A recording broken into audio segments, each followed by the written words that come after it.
The next set of presentation is designed for us to listen to the work coming from on the ground. So we started this morning with government agencies discussing with us how the US government supports trade with Africa. But one of the things I also said was, representatives of the country, can you please tell us about what you have to offer? 2 years ago, I actually had the opportunity to talk with Mr. Doug McMillan, who is the CEO of Walmart and has been a great support, as you all can see. But he asked me a simple question: what does Africa want to sell? So I've invited representatives of regions to please come and educate us. What do you have to offer the global market? There are 54 countries. There's diversification. There are different things going on, but where do we start from? So is Lola Jemi Bewon in the room? Yes. You're representing Nigeria. The president and CEO of Nigerian Export Council was going to be here, but there was a personal emergency that happened on Tuesday, so he wasn't able to, but he sends his well wishes, and Lola will be representing him. Please come up.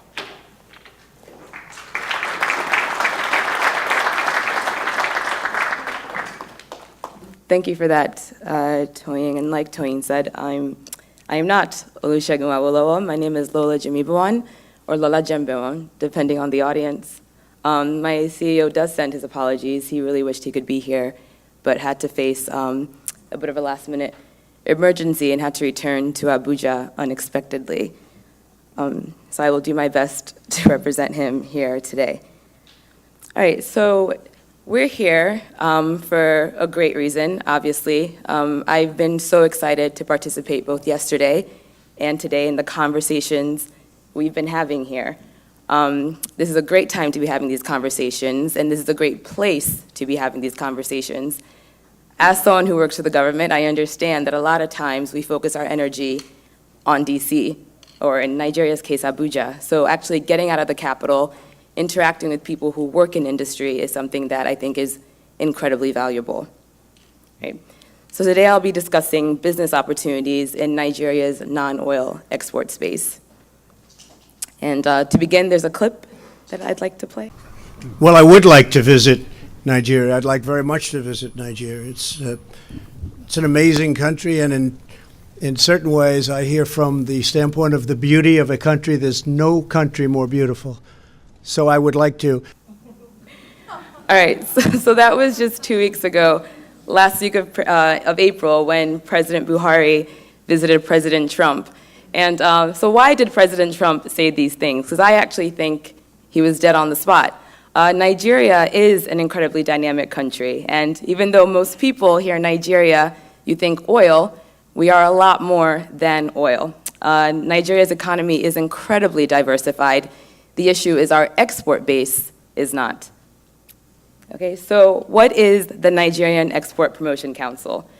So NEPC, which is the agency I work for, is the agency of the federal government of Nigeria responsible for the development and promotion of all non-oil exports from Nigeria. So everything from agro-commodities, which is mainly what I deal with, to services, to our tourism sector, pharmaceuticals.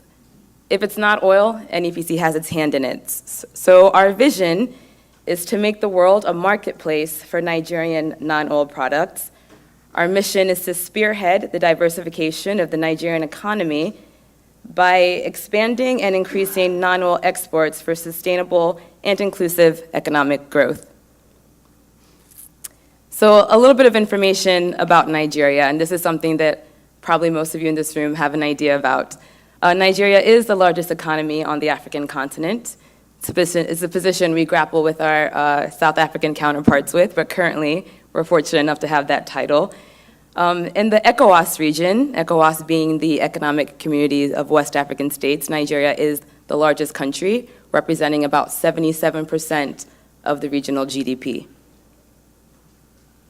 But what does Nigeria have to offer besides oil? So I'd mentioned it before. The Nigerian economy is incredibly diversified. Our economy is actually made up predominantly of the service industry, followed by agriculture. The issue is our export basket, and our foreign exchange generation is mainly in oil. But we are the largest economy in Africa. We have the largest population in Africa as well. Nigeria is a country that's made up of over 250 different ethnic groups, speaking almost 500 languages. Nigeria is a country in which the vast majority of the land is arable. Nigeria is a country where things grow whether you want them to or not, from weeds to pineapples. Nigeria is also a country with incredible mineral wealth. This is something a lot of people don't know. There's a saying that's said in the north that on a dusty day in Zaria, when you kick sand, you're kicking gold. So it's a country of immense wealth and immense potential. In 2014, with the crash in global oil prices, Nigeria did enter a period of crisis. The fall in oil prices meant the country lost nearly 30 billion USD in foreign exchange revenue. However, since then, the country is making marked recovery. Sorry, the sheet I need. Some things to note in Nigeria's recovery post the 2014 crash in oil prices. There has been steady growth, and toward the end of 2016, we were able to exit recession. So Nigeria is growing again. Our economy is still very strong. We are the economic power for ECOWAS. Our demographic growth is one of our greatest assets. The majority of Nigeria's population is under 30 years of age. We are an English-speaking country. We have a dynamic workforce and low labor costs. Growth in the Nigerian economy is dominated by telecommunications, agriculture, and services, which I mentioned previously. And there's a mistake in the bottom chart, sorry, that's not ECOWAS by GDP, it's region by GDP. So since coming out of the financial crisis we had, the Nigerian economy is once again growing and is one of the fastest growing economies on the African continent. Right. Some other things, let me go back to this slide. Some other things I wasn't able to include in the slide that I also want to mention as far as our recovery goes. Our foreign exchange reserves currently are now again up to 48 billion USD. The central bank, they have decreased their sales in our foreign exchange market. It's down to 69% from the high again of 2014. International air load to and from Nigeria has increased almost 90% again since the low of 2014. Retail consumer traffic in malls throughout the country is skyrocketing. In Abuja alone, in the past 2 years, 2 major malls have been built. I'm happy we had the representative from Walmart talking. Both of those malls have huge game stores in them, so it's exciting to see.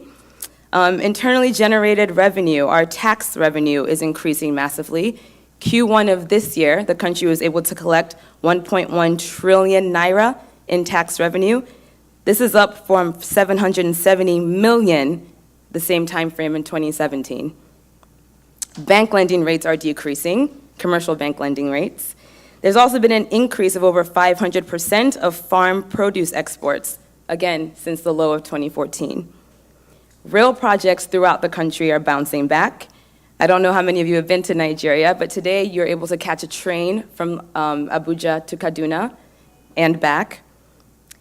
Also in the works, the largest rice mill in sub-Saharan Africa, with a capacity of 200 metric tons per hour, is scheduled to be opened in January 2019 in Lagos.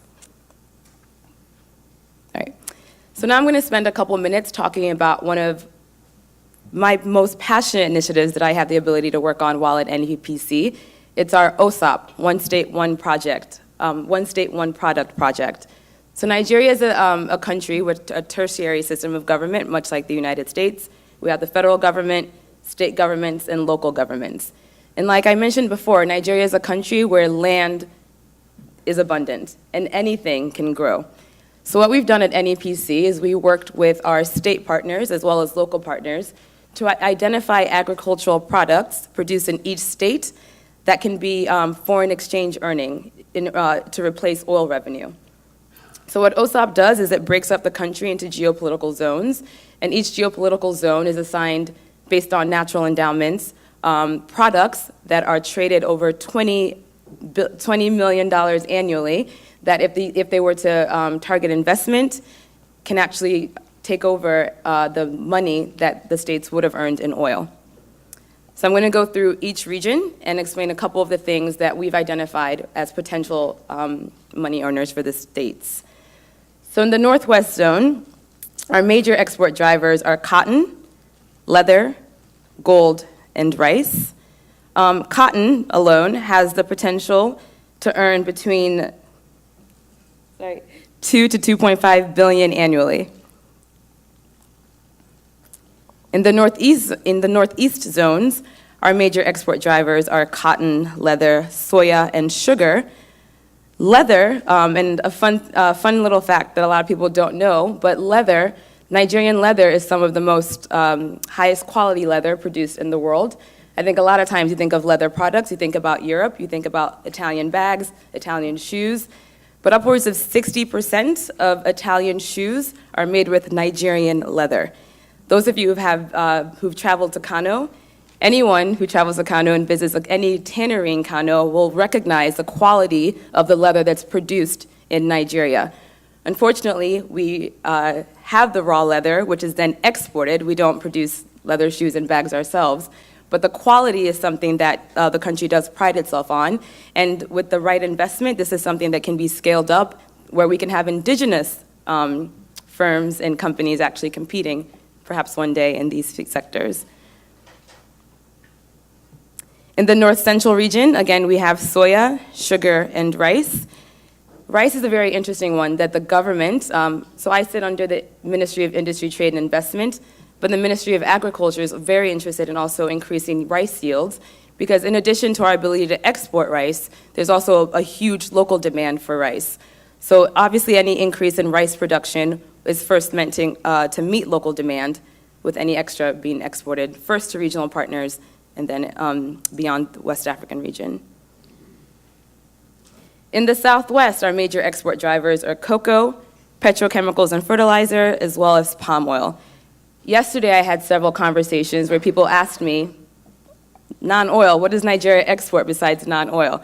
So our largest non-oil export today is cocoa, and cocoa is something that before we even discovered oil, Nigeria made itself a name for itself on cocoa.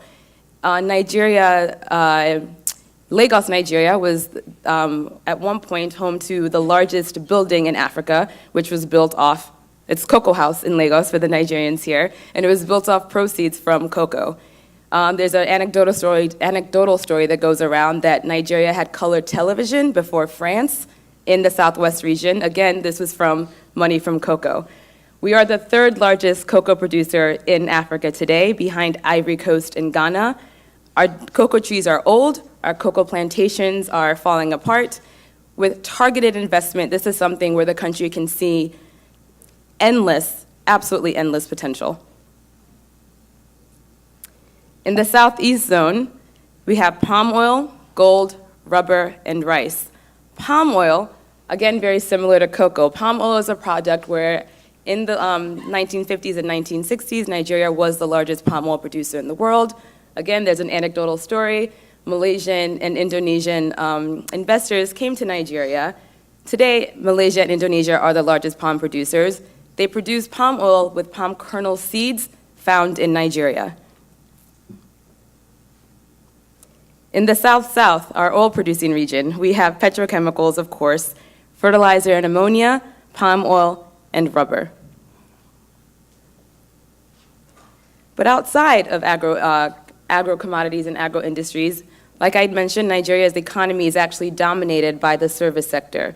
So in collaboration with the Commonwealth Secretariat, NEPC has identified 3 key areas in the service industry where, again, Nigeria has massive potential towards increasing employment as well as export opportunities, and that's ICT, the financial service sector, and entertainment. Again, I was having a conversation with a gentleman yesterday about Nigeria's financial sector. There's one thing that Nigeria can credit itself on is having a very robust, well-regulated, and a financial service sector that does meet international demand. Nigerian banks are found throughout the West African region, as well as all over the continent, especially in regions like East Africa, Nairobi, and Rwanda is what we were talking about yesterday, and of course South Africa as well. As far as entertainment, Nollywood is the second largest film production center in the world, only behind Bollywood. Nollywood produces upwards of 200 movies a week. A week. Okay. This is a lot of movies, right? And actually, I was very excited because when I flew here via United, and United actually had a Nigeria movie section, which is huge. I think 10 years ago it was a joke. Nollywood movies, were filmed with people on their iPhones. So that's not the case anymore. This is an industry that the Lagos state specifically is really putting a lot of money into. We're increasing standards. Our movies are competing in international film festivals. And again, this is an area that just has untapped endless potential. Okay. I'm going to hurry up and wrap up. I've been told I only have a minute left. So in a quick conclusion, I'm actually not going to read that conclusion slide. There's one thing I wanted to mention really quickly. Yesterday, we spent a lot of time discussing Rwanda. And as someone who works on the continent, I have to say we in Nigeria know and recognize the amazing work the Rwandans have been able to do as far as moving their country forward. When President Buhari came in, one of the first things he did was to initiate a Presidential Enabling Business Environment Council, and they've been tasked with helping Nigeria increase its ranking on the World Bank Ease of Doing Business ranking. And what that means is that at the presidency, headed by the vice president, is a committee that's made up of legislative members, is made up of members of executive branches, state governments, local governments, and quarterly, this group is accountable for meeting certain targets. Now, just today, I wish I got it sooner, but just today I was emailed the PEPEC reforms for Q1 of this year. So please, if anybody wants a little bit more information on the things we've been doing, I highly recommend, or I highly encourage you to reach out to me. I'll email this document to you. I'll share this document to you. The Nigerian government is very dedicated to changing their narrative and the perception people have of their country. And if you haven't been to Nigeria in a while, if you've never thought about coming to Nigeria, I highly recommend all of you send me an email. We'll get you a visa on arrival. Please come visit. President Trump was not wrong when he said it's a beautiful country. So thank you.